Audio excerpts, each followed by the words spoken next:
Akala po daw talaga niya na pwedeng isabilin or iwan po ang land bank or ATM card ng magiging isang pulis na kasi o-taking na lang po ang kanilang kulang dahil po nakita po niya yung video natin na it is part of the uniform po ng PNP personnel po na dala po ang kanilang ATM card. Akala po talaga niya na pwede lang. Kasi paano na lang daw yung pagkain po ng kanyang mag-ina. Kasi meron na po siyang anak. At the same time, yung pang-araw-araw nila na pangangailangan, paano na lang daw yun?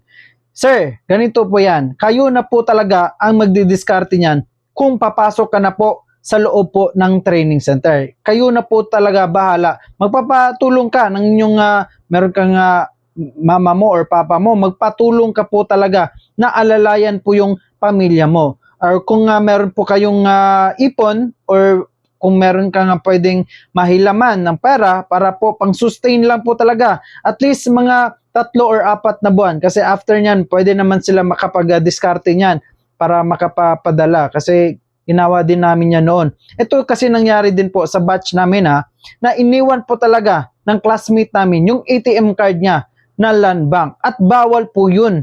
Kaya, yung ginawa niya po talaga, wala na po siyang choice, kundi mag-take life ng cellphone. Salamat na lang tayo kasi hindi po siya nahuli. Nag-take life siya ng cellphone para po makontak po yung wife niya na dalhin yung ATM card at pumunta doon sa training center namin para maibalik yung ATM. Kasi pwede po talaga siyang ma-pre-charge doon. Kasi nga, kami po ay magti-training pa lamang. At yun po yung nangyari po. Pero nasa loob na po kami noon ng training center. Kaya nagiging problematic siya na sa time na yon. Kasi nga, iniwan niya po yung ATM. Kasi doon po sa loob po ng training center ay meron po tayong inspection. At kasama din po yan yung ATM card during rank inspection. Kaya hindi po talaga pwede na iwan po yung ATM card nyo. Diskartean nyo na lang po, mga mami sir,